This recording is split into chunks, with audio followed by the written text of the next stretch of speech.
He answered a call in Chinese in front of the boss. The next day Michael Johnson was mopping the floor of the import company's office when the yellow phone on the boss's desk started ringing insistently. The 50-year-old man kept cleaning, pretending not to hear, but the rings grew louder and more irritating. That's when Richard Thompson, the company owner, stepped out of his meeting, looking displeased, and shouted toward the janitor, "Michael! Answer that damn thing! Can't you see it's been ringing for 10 minutes?" Michael hesitated. Answering phones wasn't his job, but Richard always found a way to humiliate him in front of the staff. With his hands still wet from the bucket, he walked over to the desk and picked up the receiver. "Hello?" he said timidly. On the other end, a voice spoke rapidly in Mandarin. Michael tensed but responded fluently in the same language, explaining that the businessman was busy in a meeting. "Can I take a message?" he asked in Chinese, searching for a piece of paper on the desk. Richard Thompson stopped flipping through documents and stared at Michael, his mouth hanging open. His eyes widened as he realized this simple man, who had been cleaning his company's bathrooms for 3 years, spoke Mandarin as if he'd been born in China. The call lasted just 2 minutes, but to Richard, it felt like 2 hours. Michael carefully wrote down a phone number and said the boss would return the call. "It was Mr. Jack Zhang from Golden Phoenix Imports," Michael said, handing over the note. "He said he needs to speak urgently about the electronics shipment that arrived yesterday." Richard took the paper with trembling hands. Jack Zhang was one of the largest Chinese suppliers in the region, responsible for 40% of the company's revenue, and Michael had spoken to him like they were old friends. "Since when do you speak Chinese?" Richard asked, trying to hide his shock. "I learned it a long time ago," Michael replied, returning to the bucket. "Would you like me to finish cleaning the room?" Richard stood frozen, watching Michael scrub the floor with the same dedication as always. But now something had changed. This man wasn't just an ordinary janitor, and that left Richard deeply unsettled. That night, Richard couldn't sleep. He kept thinking about all the times he'd treated Michael with contempt, yelled at him in front of clients, belittled his work. And now he'd discovered the janitor spoke Mandarin fluently, the very language he'd been trying and failing to learn for 2 years. The next morning, Richard arrived at the office early. Michael was already there, as usual, organizing the cleaning supplies. "Michael, I need to speak with you in my office," Richard said, trying to keep his voice steady. Michael set down the broom and followed him to the main office. Richard closed the door and sat behind the desk, gesturing for Michael to sit as well. "I don't need to sit, Mr. Richard. I'd rather stand." "Sit, Michael. Today is different." Michael settled into the chair, puzzled by his boss's respectful tone. In 3 years of working there, this was the first time Richard had treated him like a person. "I want you to tell me how you learned to speak Chinese," Richard said, crossing his arms. Michael sighed. He knew this day would come, but he'd hoped it would be much later. "I lived in China for 15 years, Mr. Richard. I worked there as a university professor." "A professor of what?" "Eastern philosophy and classical Chinese literature. I taught at Eastern Asia University." Richard nearly fell out of his chair. Michael, the man who cleaned his company's bathrooms, had been a professor at one of the most prestigious universities in the world. "And what are you doing here, mopping floors?" Michael lowered his eyes. The pain was still too fresh to talk about it. "Things have changed, Mr. Richard." "I had to return to the United States and start over." "What things?" "I'd rather not talk about it. What matters is that I need this job. I have responsibilities." Richard stood up and began pacing the room. His mind buzzed with possibilities. If Michael had really been a professor in China, he could be very useful for the company's business. "Michael, what if I made you an offer?" "What kind of offer?" "Golden Phoenix Imports wants to expand its business in the US. Jack Zhang told me yesterday they're looking for reliable partners. If you helped me mediate these negotiations, I could give you a promotion." Michael shook his head immediately. "No, Mr. Richard. I just want to do my job and go home. I don't want to get involved in business." "Why not? You have the qualifications. You speak their language. You know the culture." "Because I've been through this before and it didn't work out. I prefer the simplicity of cleaning." Richard felt his irritation grow. He always got what he wanted through pressure, and with Michael it wouldn't be any different. Look, Michael, you've worked here for 3 years. Your salary is low, you don't have a signed contract, no benefits.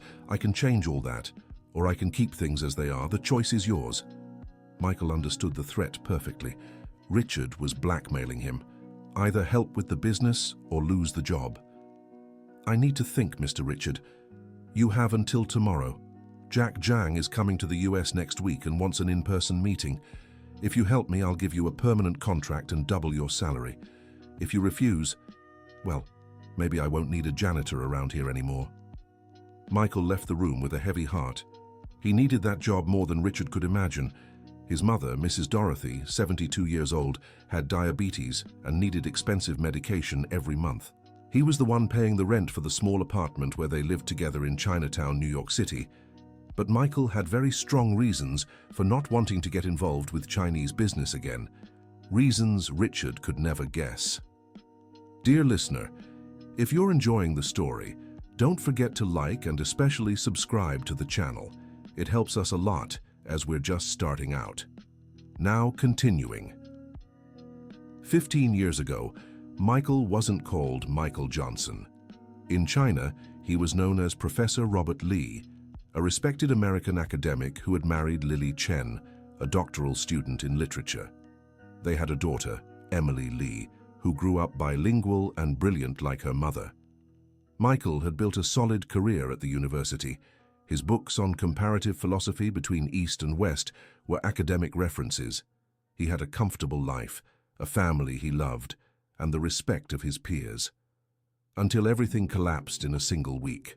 The accusation came from a jealous colleague, Professor Chang, who claimed Michael had plagiarized research from other Chinese scholars in his work. The evidence presented was convincing. Documents Michael had never seen but bore his signature. Within days, his reputation was destroyed. The university launched a formal investigation. Newspapers reported the scandal. Lily, who was pregnant with their second child, couldn't handle the social pressure and lost the baby. The worst came later. Lily, devastated by the loss and public shame, filed for divorce and took Emily away. Michael tried to prove his innocence, but the forged documents were too well crafted.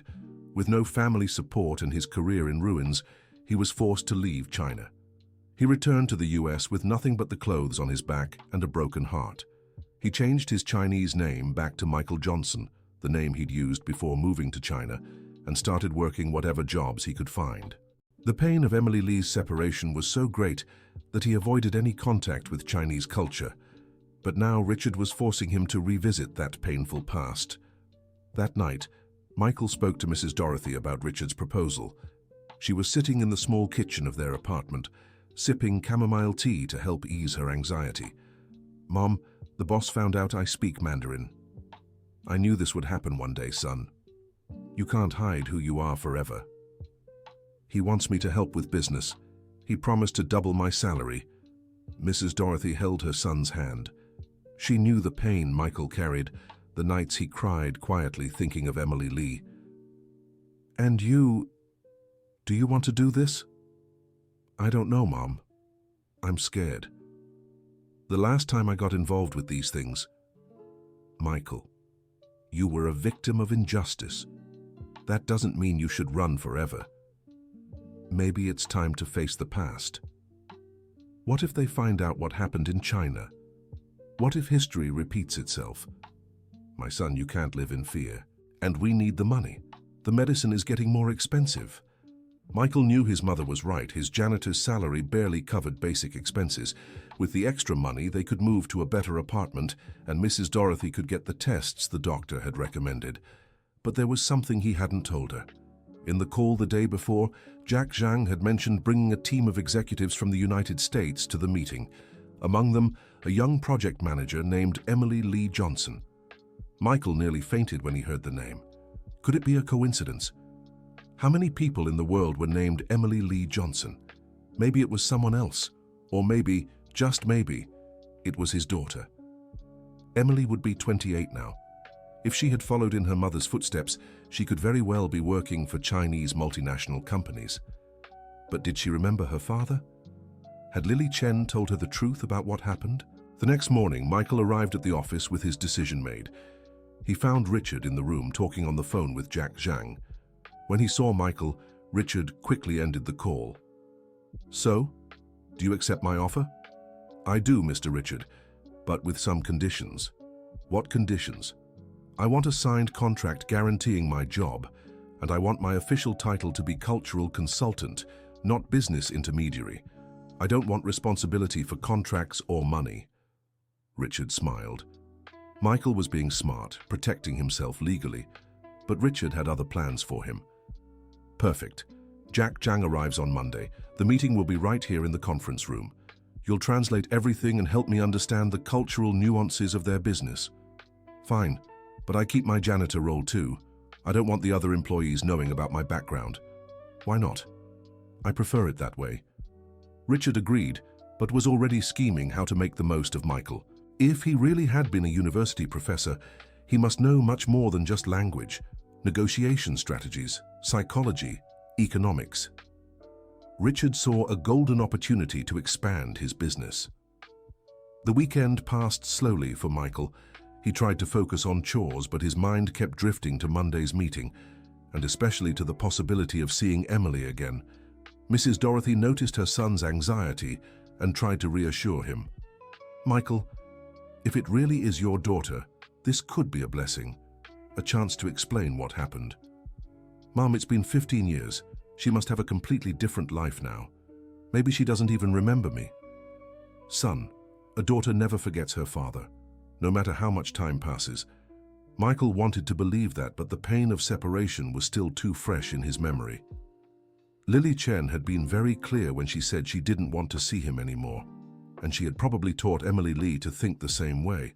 On Monday morning, Michael Johnson arrived at the office 2 hours early. He cleaned the entire conference room, arranged the chairs, prepared water and coffee. He wanted everything to be perfect. At 9 in the morning, Jack Zhang arrived with 3 people. Michael was in the kitchen making more coffee when he heard voices in the hallway. One of them was a woman's, speaking English with a slight accent. Michael moved closer to the kitchen door and discreetly looked at the group. Jack Zhang, a distinguished man in his 50s, greeted Richard Thompson warmly. Beside him, 2 Chinese executives were talking among themselves, and on the other side, Michael felt his legs tremble. It was Emily Lee, his daughter. After 15 years, she was there, just a few feet away from him. She had grown into a beautiful woman with the same long, straight hair as her mother, but with the large eyes Michael recognized as his own. She wore an elegant suit and spoke confidently about the documents she carried. "Emily Lee, this is the company I mentioned," said Jack Zhang in Mandarin. "The owners are very interested in expanding the partnership." "Perfect, Mr. Zhang. I've reviewed their financial reports and they seem solid," Emily replied, also in Mandarin.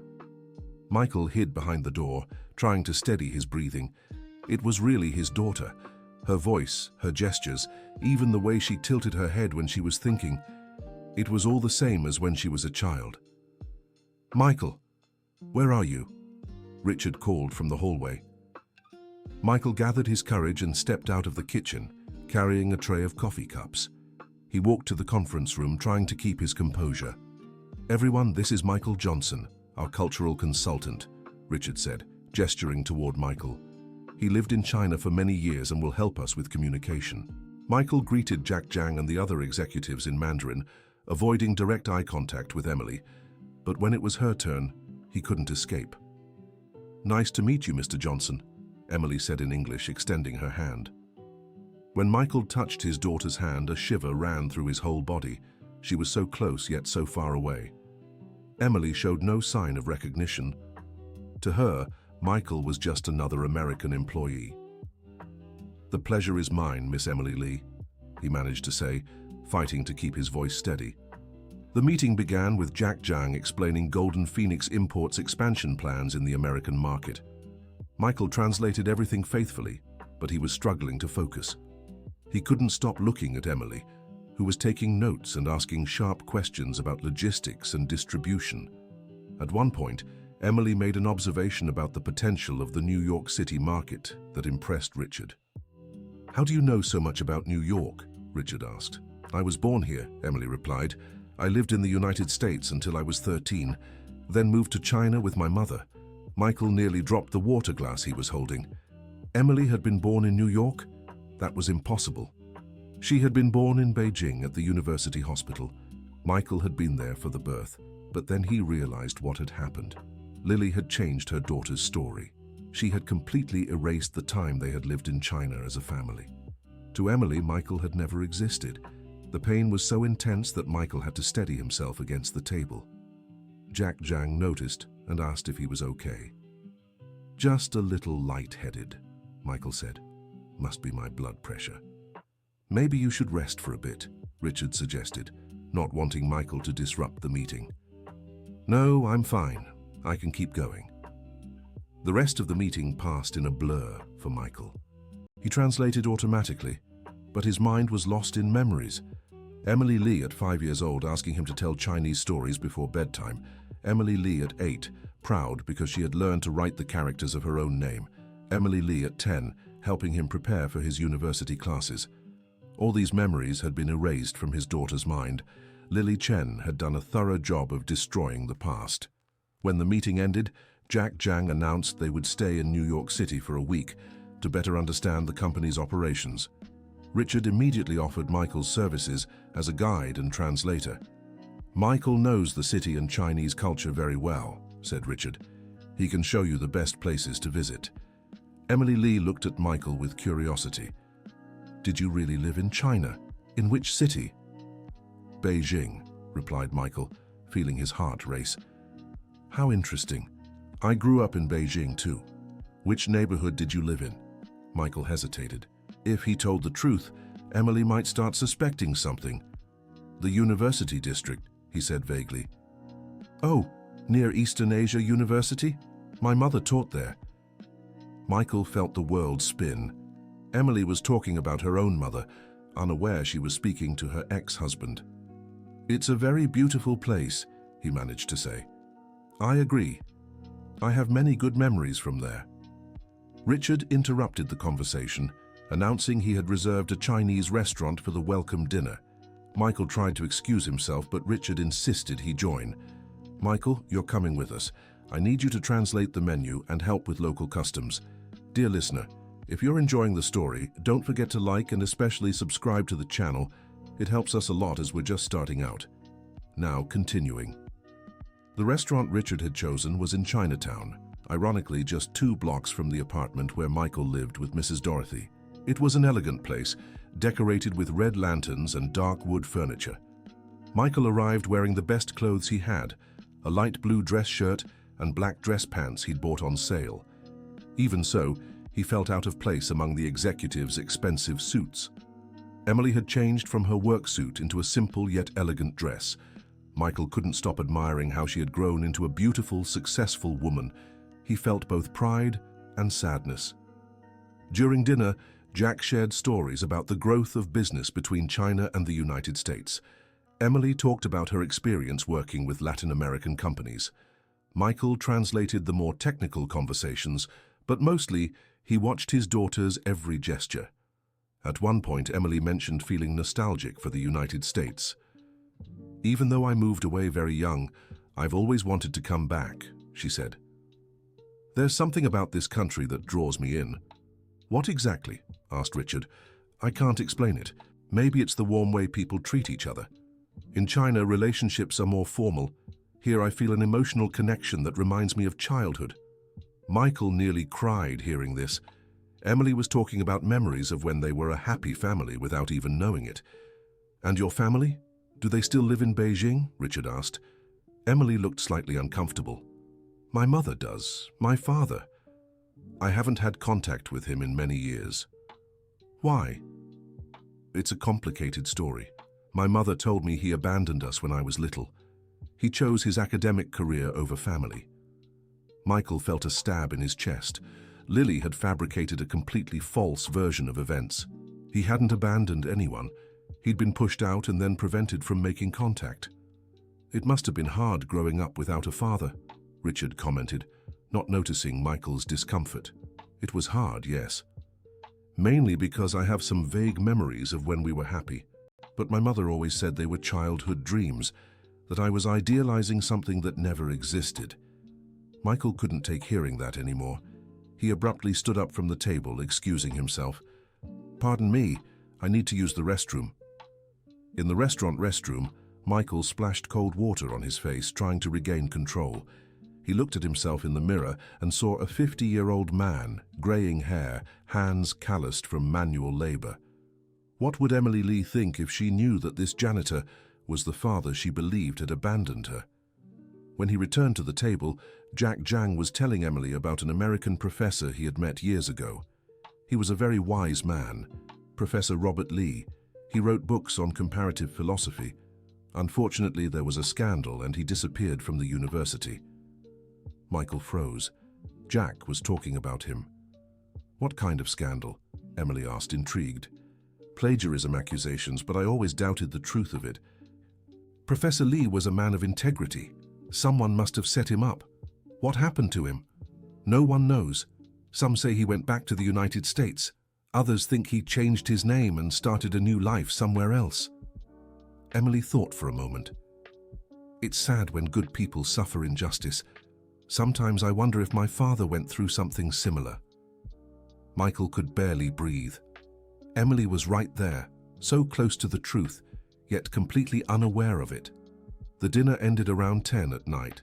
Richard offered to drive the Chinese executives back to their hotel, but Jack said they preferred to walk around Chinatown for a while. "Michael, could you go with them?" Richard asked. "You know the area well." Michael couldn't refuse.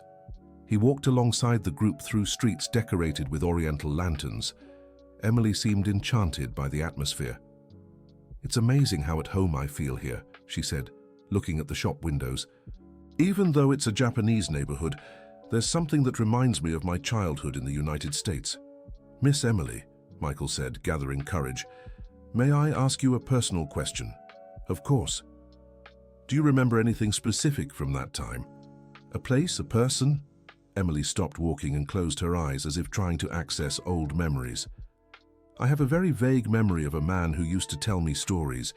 He had a gentle voice and always made me laugh, but my mother says I made that person up." Michael felt tears in his eyes. Emily was remembering him. "What kind of stories?" "Stories about Chinese dragons who came to the United States and learned to dance salsa. I know it sounds silly, but back then I thought it was the funniest thing in the world."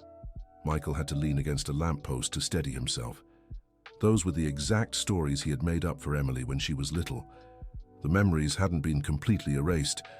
"And you? Have you ever tried to find out who that person was?" "No, my mother gets very upset when I talk about it, so I stopped asking." Jack, who had stepped away to admire a storefront, rejoined the group. "Emily, we should head back to the hotel. We have a full schedule tomorrow." "Of course, Mr. Jang." Before saying goodbye, Emily turned to Michael. "Mr. Johnson, it was a pleasure talking with you. I hope we can chat more this week." "The pleasure was mine, Miss Emily." Michael stood on the sidewalk watching the group walk toward the hotel. His mind raced with possibilities. Emily hadn't completely forgotten. There was still a chance, however small, to reconnect with his daughter.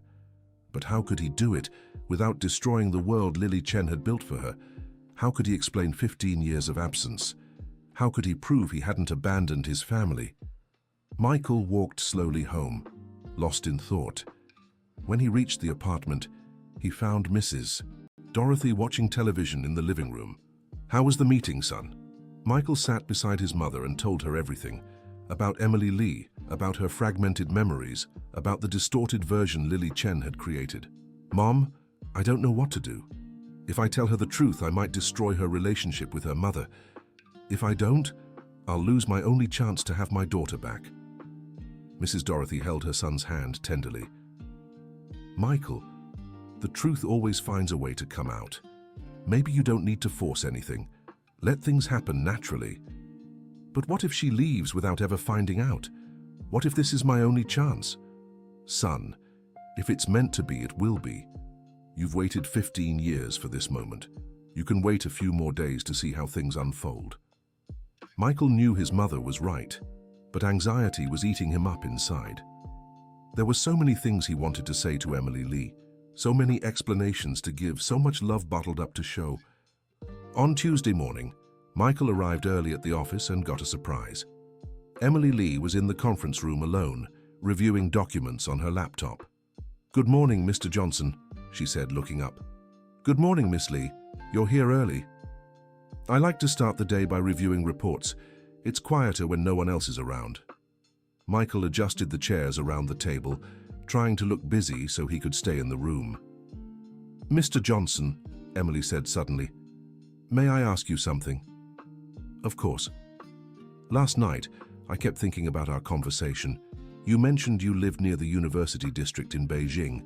Did you happen to know any American professors who taught there?" Michael's heart raced. Emily was trying to connect the dots. "I knew a few," he said cautiously. "Why do you ask?" "Just curious. My mother has always been very private about her time working at the university. She never shared details about colleagues or our life there." "Does that bother you?" Emily closed her laptop and looked directly at Michael. "Very much. I feel like there's a part of my story that's been deliberately hidden from me. Sometimes I wake up with fragments of dreams that feel like real memories, but when I ask my mother, she changes the subject." Michael sensed this was the critical moment. He could reveal everything right then, or keep pretending to be just a caretaker who happened to speak Mandarin. "Miss Lee, sometimes parents hide things to protect their children. Protect them from what? If my father really abandoned us, I already know that. I don't understand the secrecy. What if he didn't abandon you? What if there's another explanation for what happened?" Emily stared at Michael intently. "Do you know something I don't?" Michael was about to answer when Richard walked in with Jack Jang and the other executives. "Michael, what are you doing here? Shouldn't you be cleaning the lower floor?" Michael stood up quickly, embarrassed to be treated like an employee in front of his daughter. "Sorry, Mr. Thompson, I was just setting up the room for the meeting." "Then go do your job. Jack, I apologize for this. Michael sometimes forgets his place here." Emily watched the whole scene carefully. She saw how Michael lowered his head, how he accepted the humiliation without fighting back. But she also noticed something in his eyes that intrigued her. A deep sadness that didn't seem to be just about work. The day's meeting was about technical import details. Michael translated mechanically, but his mind was on the interrupted conversation with Emily. She had been so close to asking the right questions. During the lunch break, Emily Lee discreetly approached Michael Johnson. "Mr. Johnson, can we finish our conversation later?" "I'm not sure that will be possible, miss. I have a lot of work this afternoon."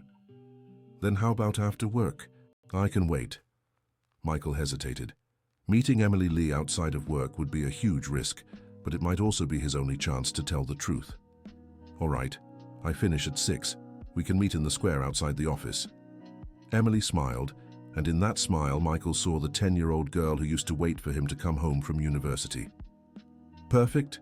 6 o'clock then." The rest of the day dragged on painfully slow for Michael. He cleaned the entire building twice, organized already tidy closets, replaced light bulbs that didn't need replacing. Anything to pass the time until his meeting with Emily.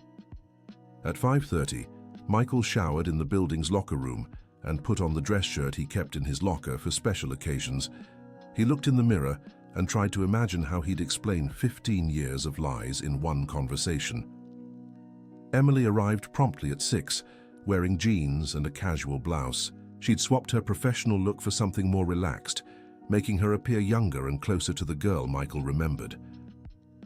"Thank you for agreeing to talk with me," she said, sitting beside Michael on the park bench. "No need to thank me. I also wanted to speak with you, miss. Mr. Johnson, I'll be direct. There's something about you that intrigues me. It's not just your fluent Mandarin. It's something deeper. Like we've met before." Michael took a deep breath. It was now or never. "Miss Emily Lee, what I'm about to tell you could change your life forever. Are you sure you want to hear it?" Emily hesitated for a moment, then nodded firmly. "I do. I need to know the truth, whatever it is." Michael looked into his daughter's eyes and saw the same courage she'd shown as a child, always curious, always wanting to understand the world around her.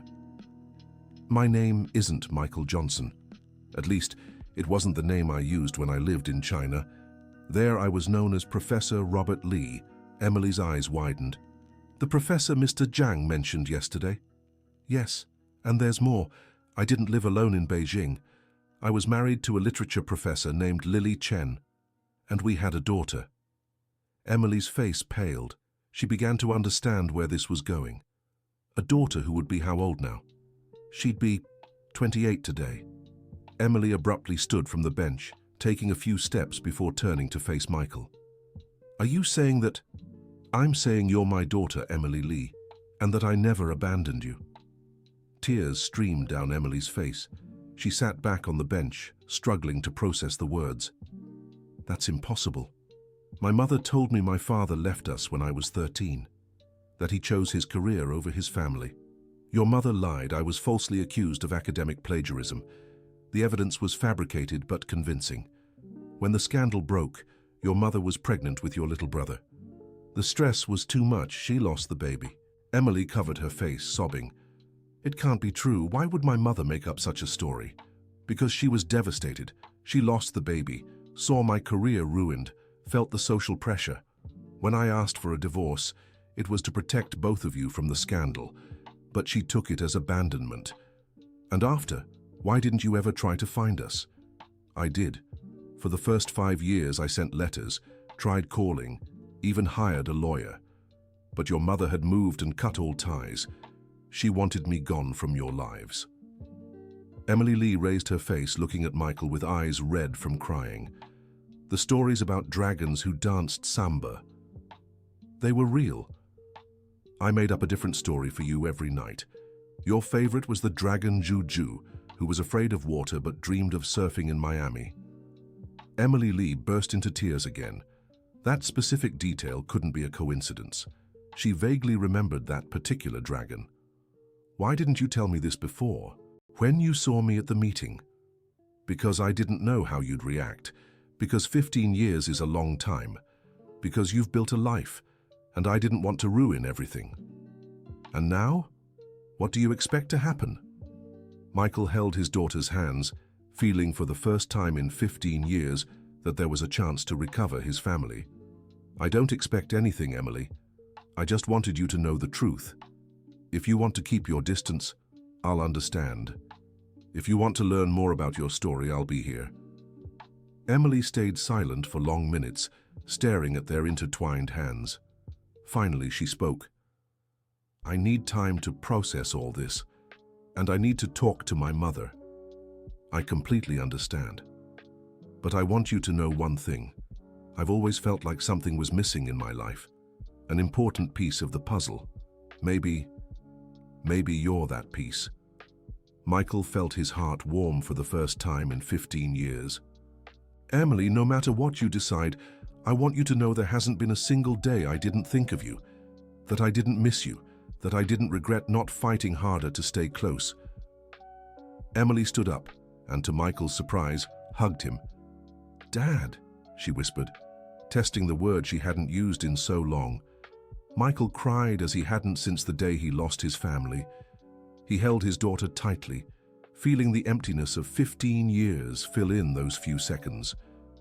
When they pulled apart, Emily wiped her tears and tried to compose herself. I need to go back to the hotel. Tomorrow we have meetings all day, but I want to talk more about this. Whenever you're ready, I'll be here. Emily took a few steps away but turned back. Dad, one last question. Why did you become a janitor? With your background, you could have gotten better jobs. Michael smiled sadly. After what I went through in China, I lost confidence in myself. The humiliation was so great I thought I didn't deserve important jobs. And honestly, the pain of losing you was so deep I wanted to punish myself. That makes me so sad. Don't be sad. Today I learned the wait was worth it, that all the hardships led me to this moment. Emily smiled for the first time since the conversation began. See you tomorrow, Dad. Michael stayed in the square until late, reliving every second of their talk. Then he walked home with a heart lighter than he'd felt in years. When he got home, he told Mrs. Dorothy everything, who cried with joy upon hearing she'd finally meet her granddaughter. I knew this day would come, my son. I always knew. Dear listener, if you're enjoying the story, don't forget to like and especially subscribe to the channel. It helps us newcomers a lot. Now, continuing. That same night, Emily was in her hotel room, sitting on the bed with the phone in her hands. She'd tried calling Lily Chen 3 times, but always hung up before the call connected. How could she ask the right questions without hurting her mother? How could she confront her about 15 years of lies without destroying the relationship they'd built? Emily decided she needed more information before talking to Lily. If Michael was telling the truth, there should be traces of that past somewhere. The next morning, she arrived early at Richard's office, even before the meetings began. She found Michael cleaning the conference room windows. "Good morning, Dad," she said softly, testing how the word sounded in English. Michael smiled, but there was worry in his eyes. "Good morning, Emily Lee. How are you feeling?"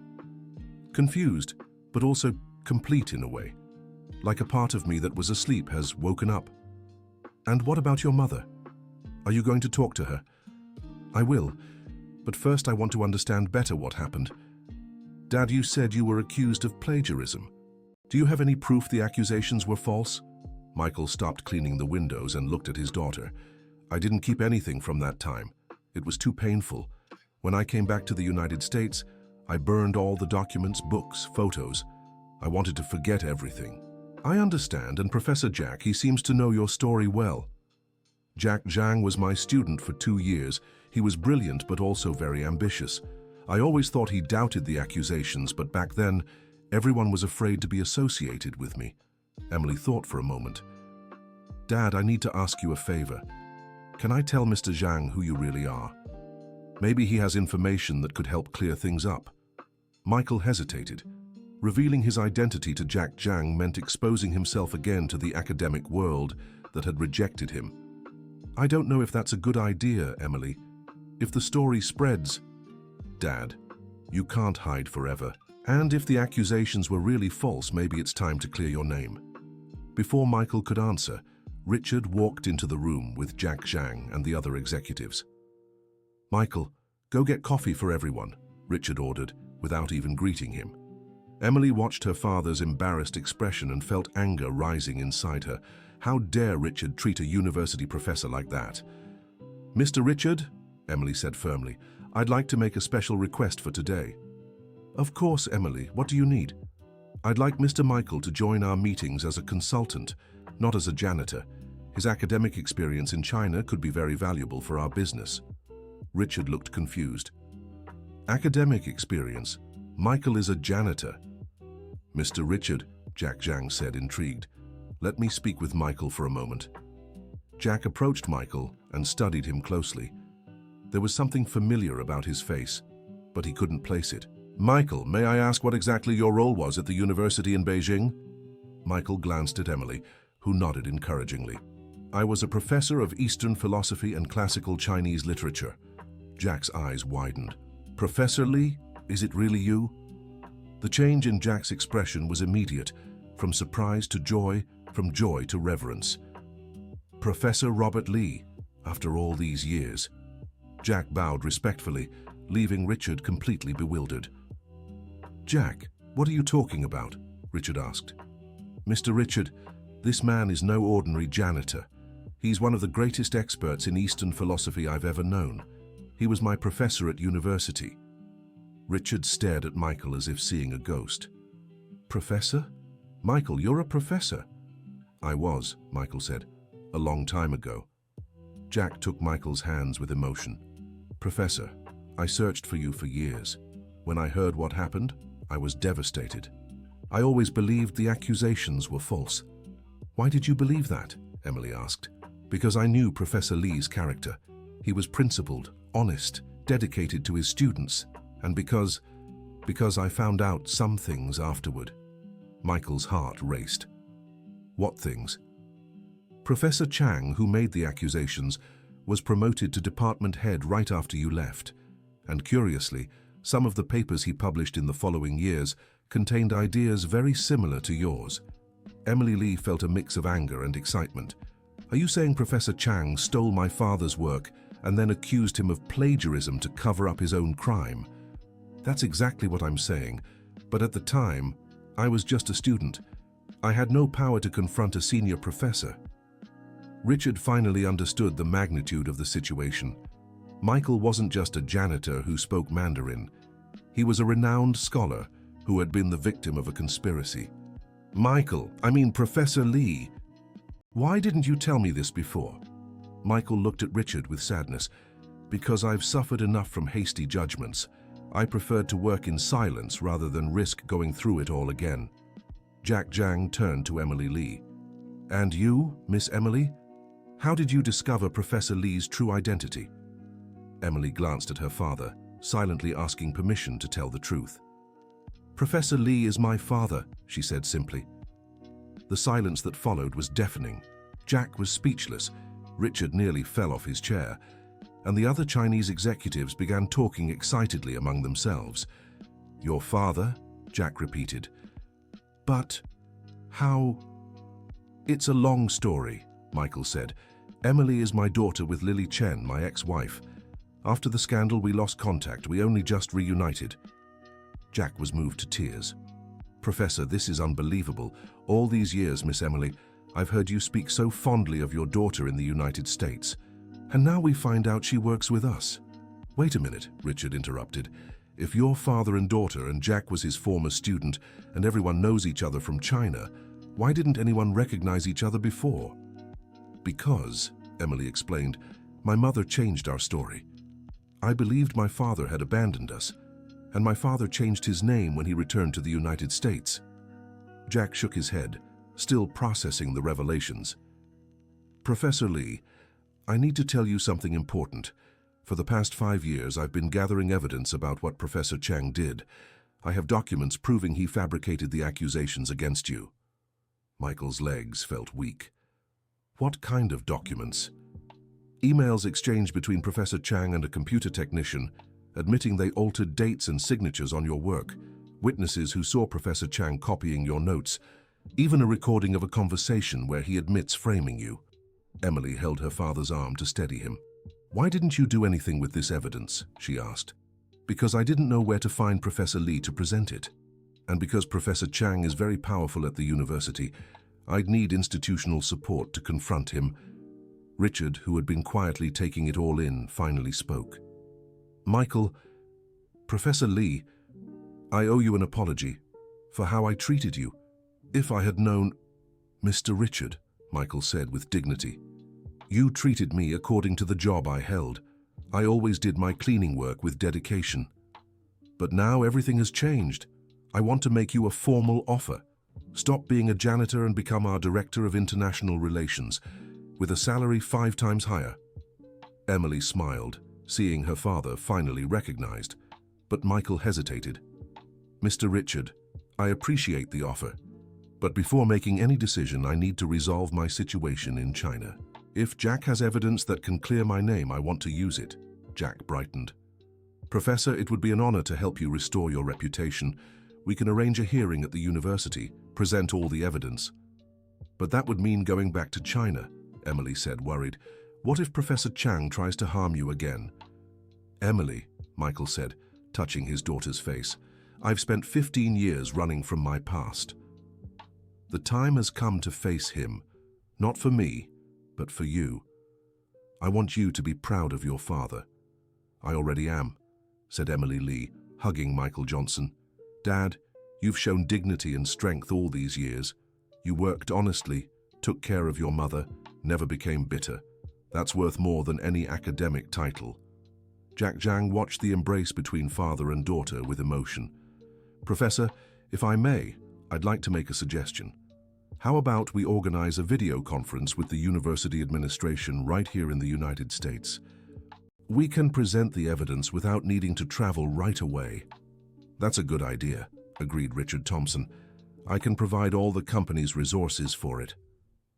Michael looked around the room. There was Jack Jang, his former student, offering help. Richard, the boss who once humiliated him, now treating him with respect.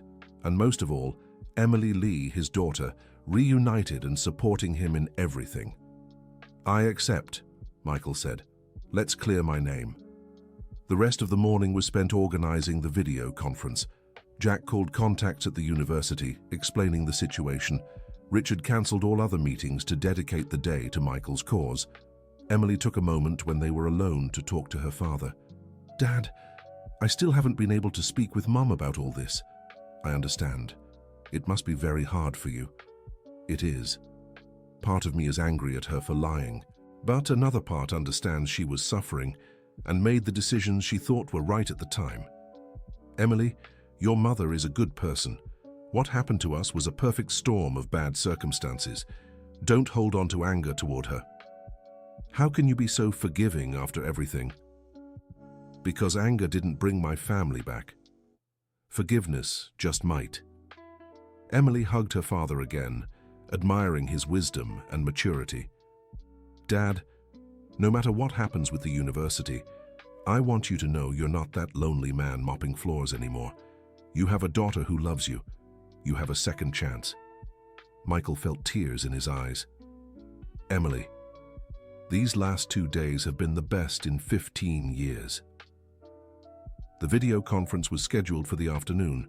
Michael spent lunchtime at home, telling Mrs. Dorothy about the latest developments. "Mum, I might have a chance to prove my innocence."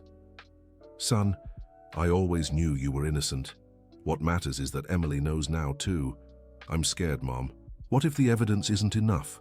What if Professor Chang turns things around?" "Michael, you've already won the most important thing, your daughter back. The rest will follow." Mrs. Dorothy was right. No matter what happened to his academic career, Michael had regained the most precious thing, Emily's love.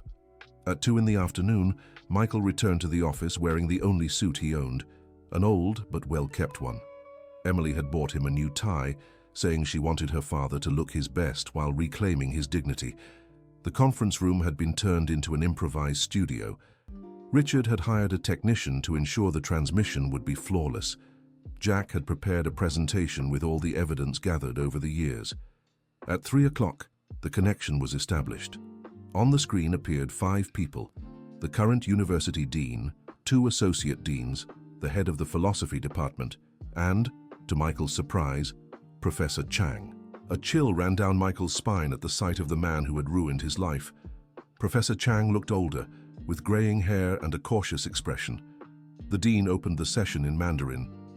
"Professor Robert Lee, it's an honor to have this chance to speak with you after so many years.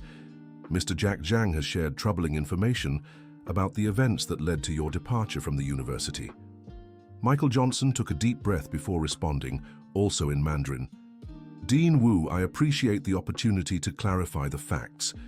For 15 years, I carried the weight of accusations I knew were false, but I never had a proper chance to defend myself." Professor Chang shifted uncomfortably in his chair. "Dean, with all due respect, I don't see why we should revisit this case. Professor Lee was investigated at the time, and the evidence was clear." Jack Zhang stepped forward. "Professor Chang, the evidence I will present today shows that the original accusations were fabricated." For the next 40 minutes, Jack Zhang methodically laid out all the proof he had gathered, compromising emails, witnesses, technical analyses, showing fraudulent alterations in the documents. The most shocking moment came when Jack played an audio recording in which Professor Chang admitted to forging evidence against Michael. "I needed to get Lee out of the way," Professor Chang's voice said in the recording. "He was receiving too much recognition, publishing work that overshadowed mine. The only way to eliminate the competition was to destroy his reputation." The video conference fell into complete silence. Professor Chang was pale, clearly scrambling for an explanation. "This recording must have been manipulated," he said, his voice trembling. "We have 3 independent experts who confirm its authenticity," Jack replied. The dean then addressed Professor Chang directly. "Professor Chang, the evidence presented is extremely serious. Would you like to comment?" Professor Chang remained silent for a long moment. Finally, his composure crumbled. I was jealous. Professor Lee was younger, more talented, more recognized. I had worked at the university for 20 years and never received the attention he got in just 5. Michael listened to the confession with a mix of sadness and relief. Sadness at seeing a colleague he once admired reduced to this state. Relief that his innocence was finally acknowledged. "Professor Chang," Michael said calmly, "your confession ends 15 years of pain. I don't feel anger toward you. I feel pity." The dean spoke again. "Professor Lee, on behalf of Eastern Asia University, I formally apologize for the injustice you suffered. We would like to invite you back as a full professor, with all the rights and honors that were unfairly taken from you." Michael glanced at Emily Lee, who stood beside him with tears in her eyes.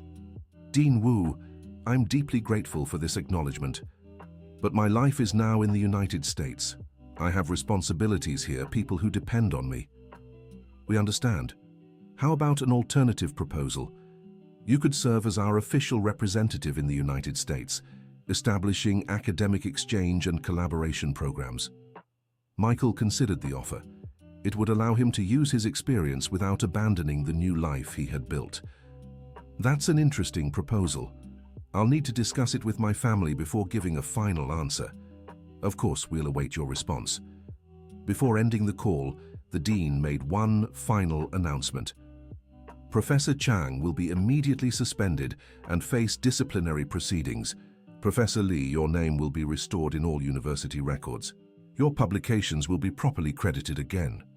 When the connection ended, the room fell silent for a moment. Michael was stunned. In just 2 hours, he had reclaimed 15 years of lost dignity. Emily was the first to break the silence, hugging her father. "Dad, you did it. Your innocence has been proven." Jack Zhang also stepped closer. "Professor, it was an honor to help you restore your reputation. You deserved this long ago." Richard Thompson, who had watched everything without understanding a word of Mandarin, asked for a translation. When he learned the outcome, he immediately renewed his job offer. "Professor Lee, now more than ever, I want you to work with me. Not as a janitor, but as the academic director of the company.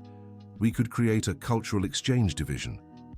Michael thanked him but said he needed a few days to make important decisions. That evening, Michael, Emily Lee, and Mrs. Dorothy had dinner together at the apartment in Chinatown. Emily had insisted on cooking, preparing Chinese dishes she'd learned from Lily Chen. "Grandma Dorothy," Emily said, testing out the title, "what do you think about having a famous grandson?" Mrs. Dorothy laughed, happy to finally meet her granddaughter. "Sweetheart, to me he's always been famous. Famous as the most loving son a mother could have." Michael watched the two most important women in his life chatting and joking. He felt he'd finally found the peace he'd been searching for so long. "Emily," Michael said, "I need to ask you something. What about your mother? Are you going to tell her about our reunion?" Emily grew serious. "Dad, I called her this morning. I told her everything." "And how did she react?" "First, she was in shock, then she cried a lot. She said she always knew you'd come back into our lives one day." "Is she angry with me?" "No, Dad. She's angry with herself. For doubting you. For creating that whole false story. She wants to talk to you." Michael felt his heart race. "She wants to talk to me?" "Yes. She's planning to come to the United States next week. She said she needs to apologize in person." Michael didn't know how he felt about seeing Lily again. So much had happened. So much hurt had built up over the years. "Dad," Emily said, sensing his hesitation, "you don't have to get back together. But Mom needs to make peace with the past. And so do you." Michael nodded. Emily was right. To move forward, he needed to close those unfinished chapters. "All right, I'll talk to her." The following days passed like a whirlwind of change. The news of Michael's rehabilitation spread quickly through Chinese and American academic circles. Specialized newspapers published articles about the case, calling it one of the greatest academic injustices of the last decade. Michael received invitations to lecture, job offers from several universities, and interview requests. But he was more interested in something much simpler, spending time with Emily. They walked through Chinatown every morning, visited bookstores, and talked about philosophy and literature. Emily wanted to make up for 15 years of lost conversations, and Michael was more than willing to oblige. On Thursday, Emily got an unexpected call. It was Lily, saying she'd arrived in the United States a day early. "Mum, where are you?" "At the airport. I couldn't wait. I need to see you both." Emily looked at Michael, who was organizing some books he'd bought for his daughter. "Dad, Mum's here.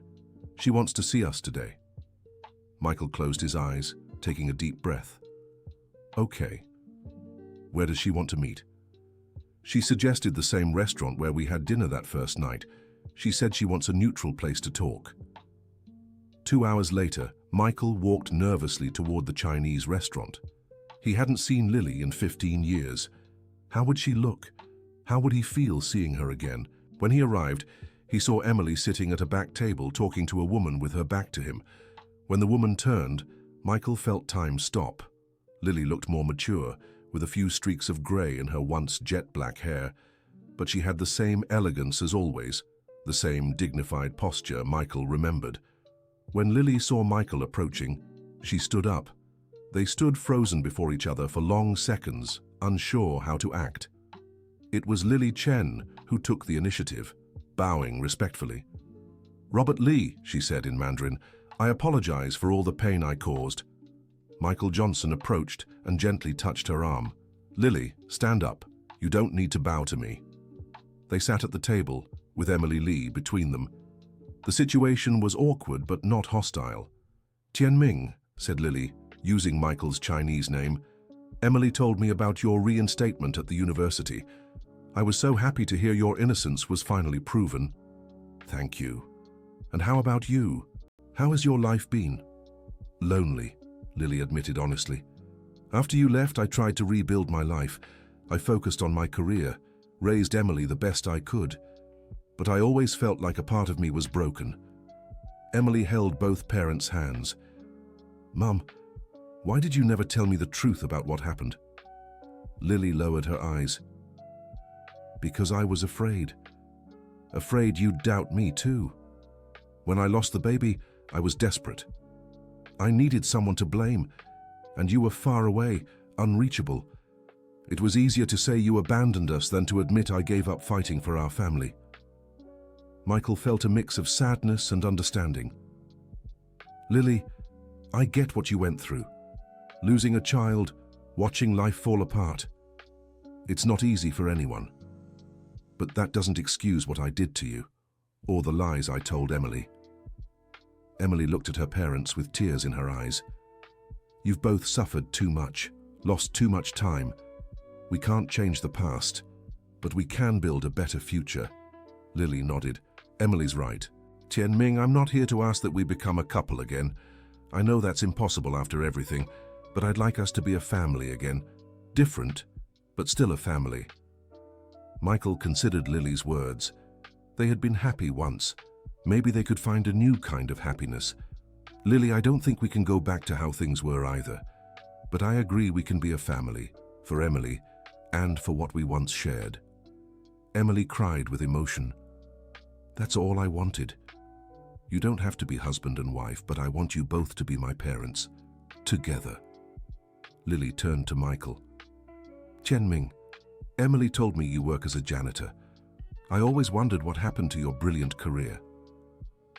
"After what I went through in China, I lost faith in myself. I thought I only deserved simple jobs. That breaks my heart. You were the most dedicated, talented professor I knew." "I was," said Michael. "Now I'm other things. I'm Emily's father, Mrs. Dorothy's son, and maybe I can be a professor again too." Lily smiled for the first time since arriving. "I'd like to meet your mother. Emily's told me so much about her." "She'd be thrilled. She always asked about you and Emily." The dinner lasted 3 hours. They talked about lost years, regrets, and hopes. It wasn't easy. There were tense, sad moments. But by the end, they felt they'd taken the first step toward healing old wounds. As they left the restaurant, Lily made an unexpected offer. "Tianming, what if I stayed in the United States for a few months? I can work remotely. I'd like to spend time with Emily and get to know the life you've built here." Michael hesitated. Having Lily nearby would be emotionally complicated.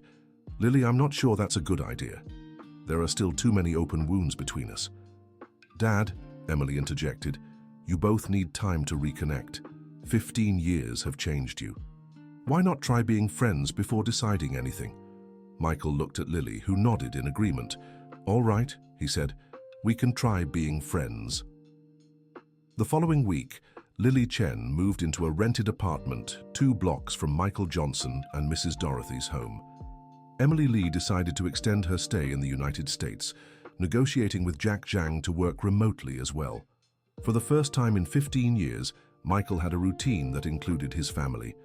They had breakfast together 3 times a week. Lily cooked Chinese dishes for everyone, and Emily helped Mrs. Dorothy with household chores. It wasn't perfect. There were moments of tension between Michael and Lily, painful memories that surfaced without warning.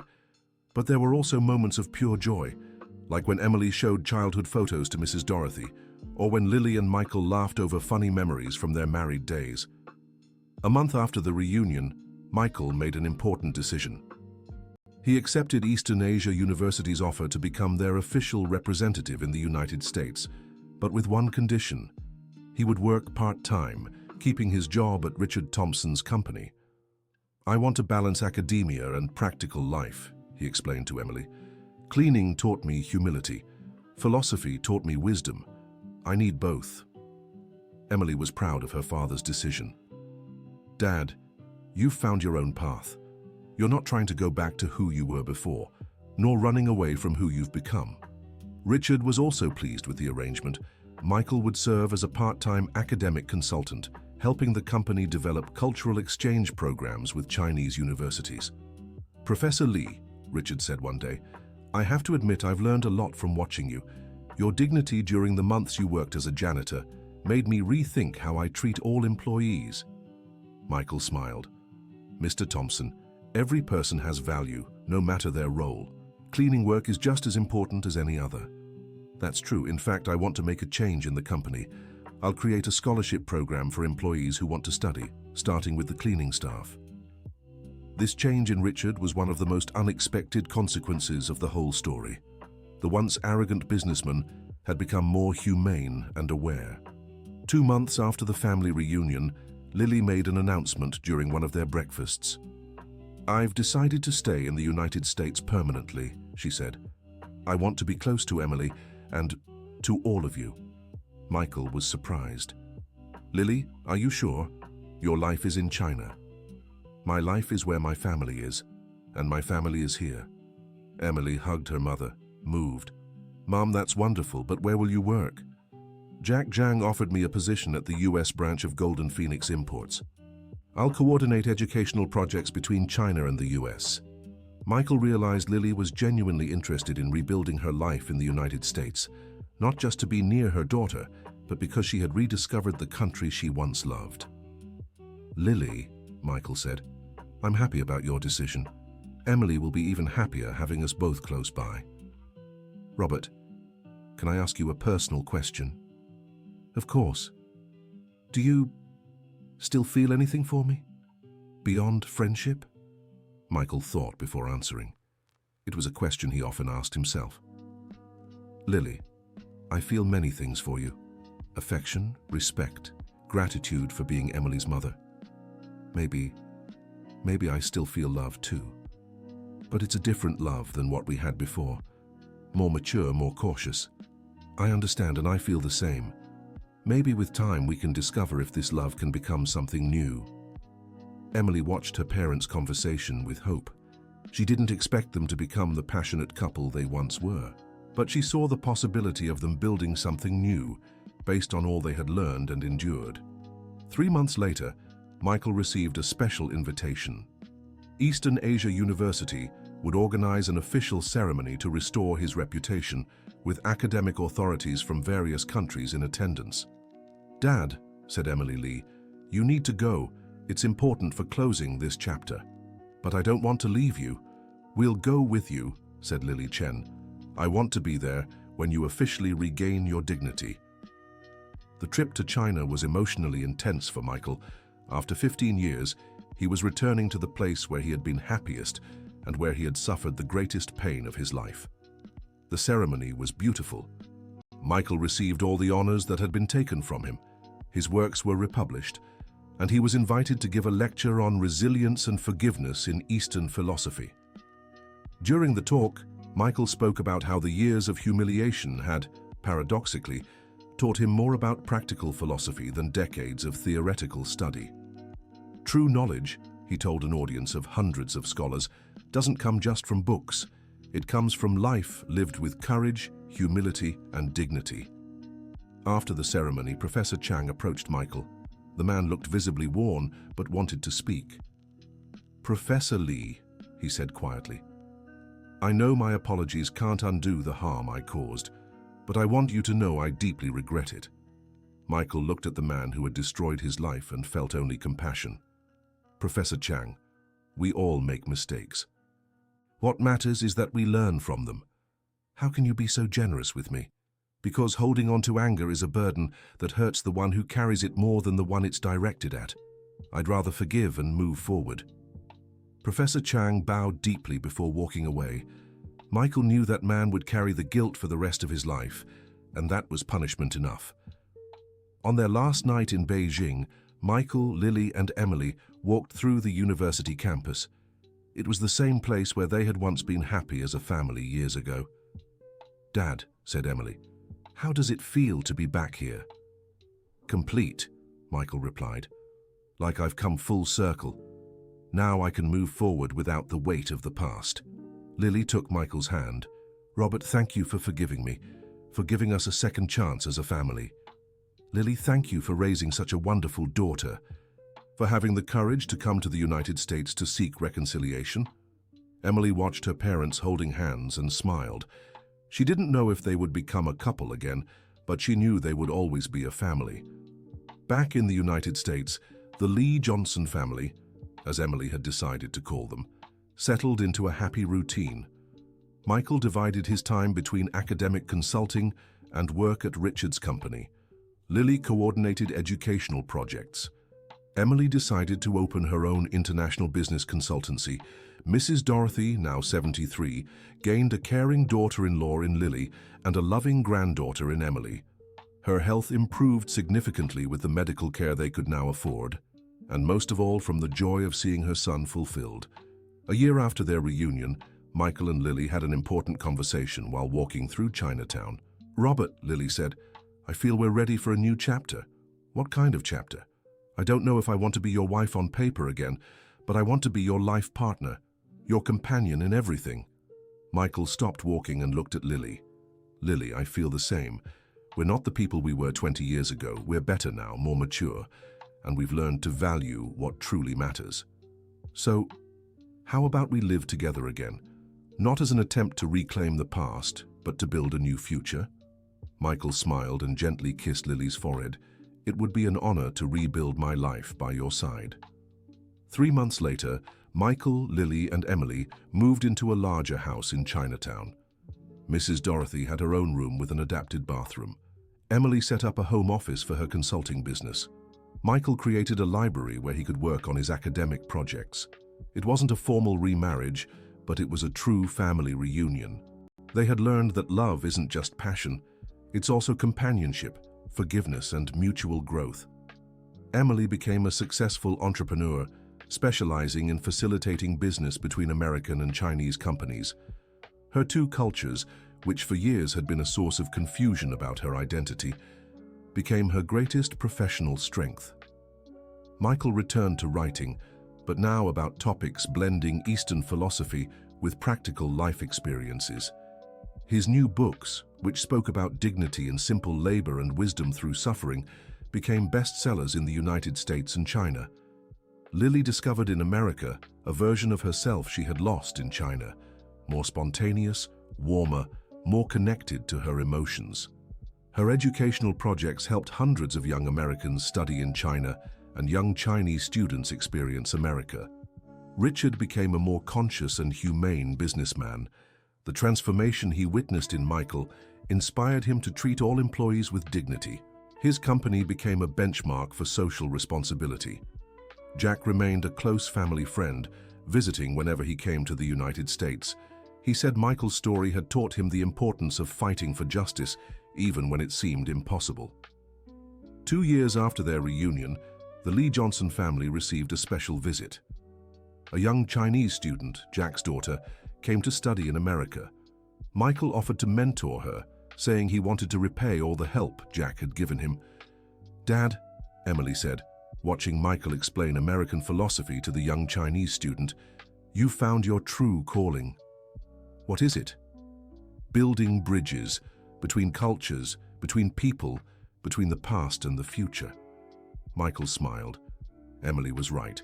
His experience as a humiliated janitor who became a respected professor again hadn't been a fall followed by recovery. It had been a journey of transformation that taught him humility, dignity, and the true nature of wisdom. On the night of his 52nd birthday, Michael gathered the family for a special dinner. Mrs. Dorothy, now 74 but in stable health, Lily, Emily, and even Richard, who had become a family friend. "I'd like to make a toast," Michael said, raising his glass, "to the 15 years I lost, which taught me to cherish every day I have, to the humiliation that taught me humility, to the simple work that showed me the dignity in every profession, and most of all, to the family I lost and regained, stronger and wiser than before." "To new beginnings," said Emily. "To second chances," said Lily. "To the family we choose to build every day," said Mrs. Dorothy. They toasted under the colorful lanterns of Chinatown, in a house filled with love, Chinese and American books, and the certainty that they had finally found the true meaning of being home. Michael looked around the table and saw his life complete. The man who had once been a respected professor, then a humiliated janitor, was now simply a happy man. He had learned that true wisdom isn't in titles or positions, but in the ability to love, forgive, and start over, as many times as necessary. And when Emily asked if he missed anything from his old life, Michael replied, "Sweetheart, if I hadn't gone through everything I did, I wouldn't be the man I am today. I wouldn't have learned to cherish every gesture of affection, every opportunity for honest work, every moment with family. I wouldn't change a thing about what I've lived, because it all brought me here, to all of you." That night, Michael slept for the first time in 15 years with the absolute certainty that he was exactly where he was meant to be. Beside Lily, in the house where Emily and Mrs. Dorothy slept peacefully, surrounded by the books he had started writing again and the projects he still wanted to accomplish. The man who answered a call in Mandarin and changed his life forever had discovered that sometimes you have to lose everything to find what truly matters, and that true success isn't measured by positions or salaries, but by the ability to love and be loved, to forgive and be forgiven, to fall and rise again with dignity. The end of the story. And what about you, dear listener? What did you think of this story of new beginnings and forgiveness? Share in the comments if you've ever been in a situation where you had to rebuild your life. Do you think Michael made the right choices? Leave a like if the story touched your heart, and subscribe to the channel for more moving stories like this one.